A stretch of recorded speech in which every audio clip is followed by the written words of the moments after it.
Hi guys and girls, I'm Erica, and I live in a horrible foster family. Just remember all those awful foster families from various series. Double up these horrors, and you'll have my mom and dad. Lucky me. Soon I'll be 16 and be able to move away. When I was small, I was the happiest child in the world. My parents loved me, cared about me, tried to make my life as happy as possible. I didn't notice the moment when everything changed. My nightmare began with the word no. The majority of children hear it every day.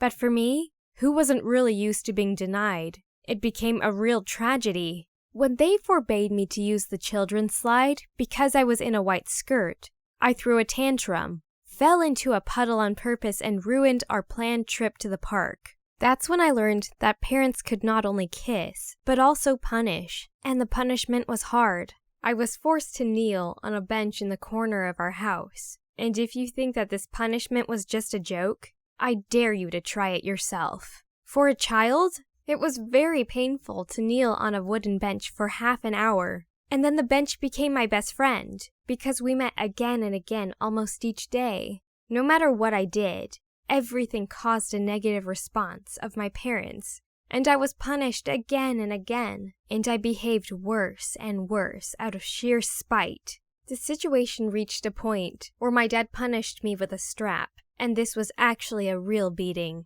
Of course, I could not complain to anyone because I was ashamed, and no one would believe me, and I suffered even more because of that.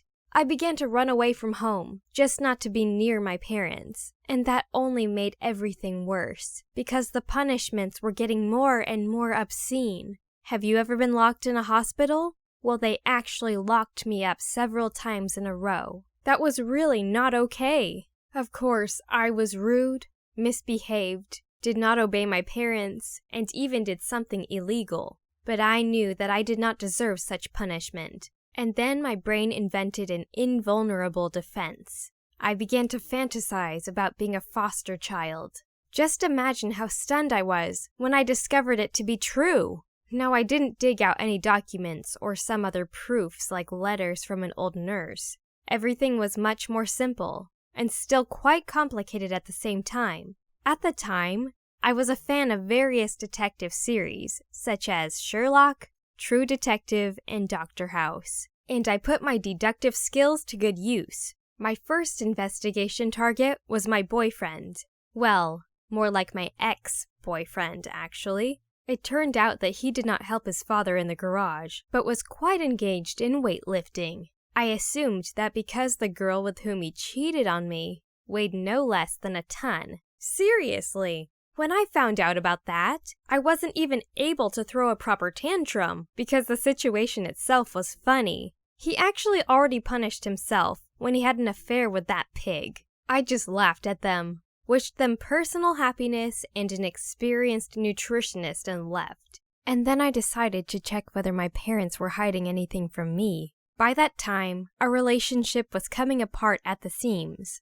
I even tried to avoid them and left the house, only through the window, which did not stop me from tracking them, by the way. I first suspected that something was amiss when I watched the Dr. House episode where they talked about genetics. They said that the moles and dimples on the chin were among the most important indicators. And yeah, I had a dimple on my chin, and also some dimples on my cheeks when I smiled, and my parents did not have any. I threw that at my parents' faces during another quarrel, but Mom and Dad only laughed and said that all this nonsense wouldn't help me to escape the house again. And in a day, they actually installed bars on my windows.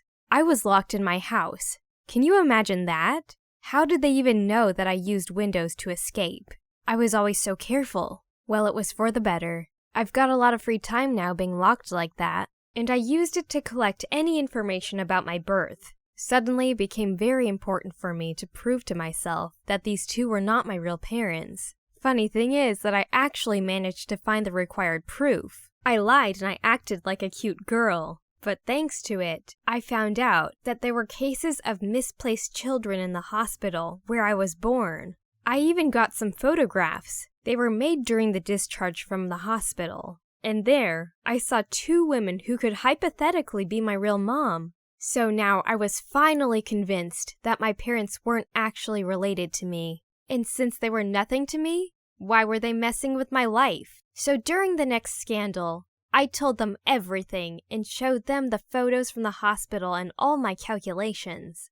Dad, as usual, wanted to punish me, and my mother cried, but I didn't care. I was not going to allow them to beat me once again, or to play the pity angle. They were just strangers, and I had enough of them. I have suffered enough. At that moment, I got up, packed my things, and got out with a bang. I did not want any more of their stupid demands and would not tolerate any more humiliation. Hi, people. I'm Erica's mother, and my husband and I live in a complete nightmare.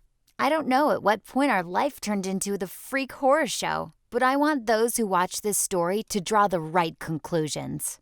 When Erica was a small child, she was our little princess, our beloved daughter. No, we still love her, but now she thinks that we're horrible, and I guess I know why.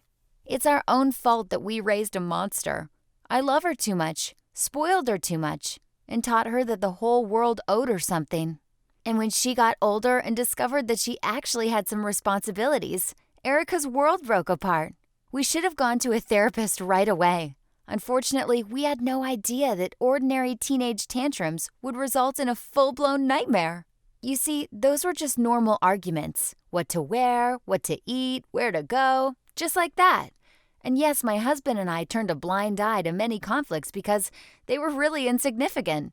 You really don't pay much attention to a child who wants to wear a blue dress instead of a pink one. Just let her win. Unfortunately, those childish conflicts turned into an atmosphere of total disrespect over time. Erica constantly insulted us. For example, she never thought twice about saying bad words to me and my hubby. Our daughter was incredibly stubborn. She wanted to do whatever she wanted, no matter the cost. If my husband or I told her that it was cold outside and she needed to put on a jacket, Erica just had to leave the house wearing nothing but a t-shirt just to insult us. Of course, she always got sick because of it, but still insisted on acting against our advice or orders. Naturally, we punished her because of her rudeness and disobedience. She must have told you about the bench in the corner. You see, the bench appeared in our life much later, when we got tired of trying to convince her to be good. Erica was 10 years old at the moment, and it was the first time when she stole a chocolate bar from the store. I told her to bring it back, but she told me to go to hell, pushed me, and ran away. Such a good daughter, yeah. That was the moment when my husband and I decided to use brute force against her. It seemed that she understood nothing but force, and we were just trying to bring her back to her senses. You see, we were punished as children, but never actually used force in Erica's upbringing before.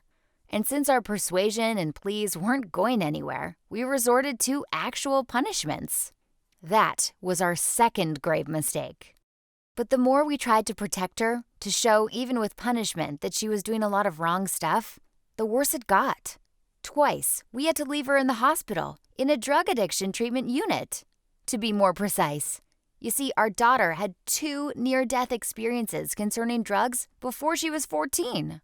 Erica did not want to study at all. She wasn't going to come back to her senses.